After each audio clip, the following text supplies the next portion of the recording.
Les gens m'aiment, et je l'ai bien mérité. C'est influenceur qu'il aurait dû être Zoro en fait.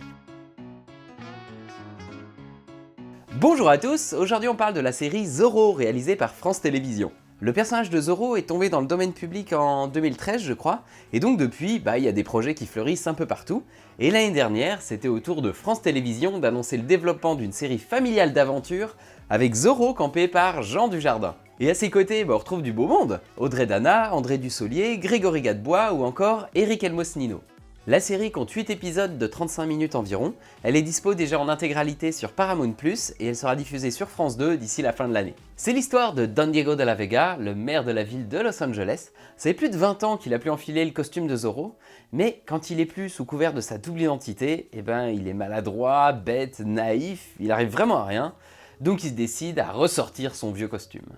Première chose à dire sur la série, et la plus importante, c'est que c'est une comédie. L'objectif, c'est pas de nous faire peur, c'est pas de nous émouvoir, c'est pas de nous faire ressentir le petit frisson de l'aventure, mais c'est bien de nous faire rire. Et du coup, à ce titre, on est plus sur une parodie qu'une vraie série de super-héros. Don Diego, il est pas doué, il est bête, il est tout le temps tourné en ridicule, et c'est la même chose quand il est sous le costume de Zoro. Zoro, ok, il sait se battre, mais à côté, il est complètement débile. Mais donc, est-ce que c'est une bonne idée de désacraliser à ce point ce personnage iconique ? Non, perso je pense pas. Moi j'ai grandi avec les films avec Antonio Banderas, qui sont pleins d'humour aussi. Mais si tu me vois un projet Zoro, je veux aussi qu'il y ait du panache, qu'il y ait de l'aventure, qu'il y ait un sentiment d'épique. Et là, pas du tout. On est sur une grosse comédie potache avec un Zoro qui est idiot au possible et qui ressemble à une copie conforme de Brise de Nice ou Hubert Bonisseur de la Batte. Et là, le premier épisode, il est un peu perturbant quand même si t'aimes Zoro, parce que t'as vraiment l'impression qu'on piétine tes rêves de gosse.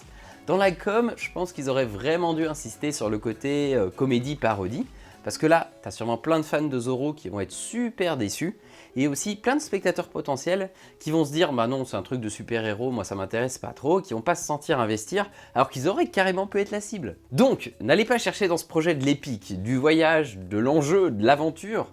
Je le répète, c'est une comédie.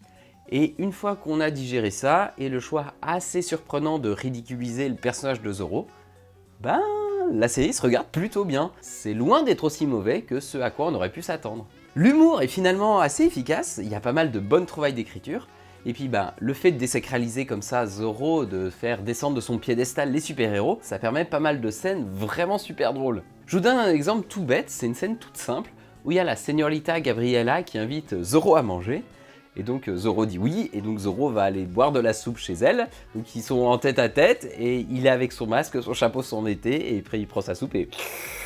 Et du coup, ce côté un peu absurde décalé, ça fonctionne du feu de Dieu, c'est super drôle. Bon, l'humour est pas toujours très fin, il y a un côté un peu vaudeville dans le projet, du genre oh non Zoro, mon mari va rentrer, cache-toi vite dans mon placard !» Mais là, ça marche plutôt bien, parce que déjà c'est une série, les épisodes sont courts, 35 minutes, donc c'est pas trop lourdingue comme ça l'aurait été dans un film. Et puis aussi, ce côté un peu humour bas du front, ça contraste vraiment avec le côté normalement épique des trucs de super-héros. Du coup, ça rend la série vraiment agréable à suivre. C'est pas forcément toujours très intelligent, mais c'est super divertissant. Voilà, je crois que vous savez l'essentiel là. Passé la surprise du début, la série se regarde plutôt bien. On se marre, le côté décalé fait vraiment mouche, et on s'attache petit à petit à l'univers qui nous est présenté, aux personnages, à leurs relations. Il y a presque un petit côté sitcom en fait, où tu vas suivre le quotidien de personnages qui s'aiment, qui se détestent, et toi tu t'attaches forcément. Et ça se regarde bien, même si c'est assez éloigné de l'image qu'on se fait de Zoro. Côté casting, Dujardin joue comme d'habitude. C'est son personnage de Brise de Nice d'OSS 117, cet idiot flamboyant qui est à la fois bête, imbu de lui-même, mais qui en même temps a ce petit côté attachant. Donc, rien de nouveau sous le soleil, mais après, c'est un personnage qui campe super bien. Et puis là, vous l'avez compris, il s'agit d'avoir un Zoro qui est ridicule, donc le rôle est quand même taillé pour lui. Et alors j'ai trouvé qu'il s'en sortait particulièrement bien en Zoro, plus qu'en Don Diego, parce qu'il arrive vraiment à créer du malaise. Il va sortir des petites phrases ou faire des petites mimiques qui rend tout plein de situations vraiment très gênantes et qui contrastent avec le côté il y a Zoro qui est là, ça devrait être super épique, et du coup c'est vraiment très drôle. Et à ses côtés, tout le monde fait super bien le taf, et mention spéciale pour Audrey Dana qui joue sa conjointe, parce qu'elle est vraiment super expressive, elle est super drôle, et elle est vraiment parfaite dans son rôle d'épouse de Don Diego. À chaque fois que je voyais son nom au générique, j'avais Mano dans la tête, mais c'est un autre problème.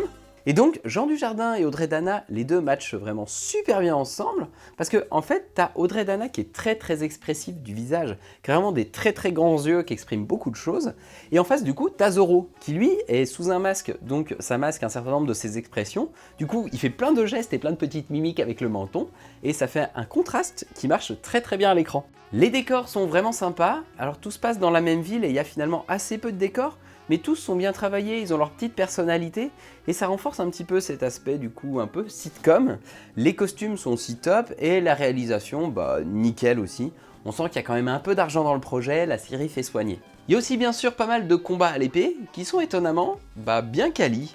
C'est bien filmé, il y a pas mal d'idées de chorégraphie, c'est généreux. Le problème c'est qu'on s'en fout, parce qu'il n'y a jamais aucun enjeu. La série effleure aussi pas mal de sujets assez sensibles. Elle va parler de crise identitaire, de triangle amoureux, de la place du héros dans nos vies, il y a aussi la question du sort des Indiens.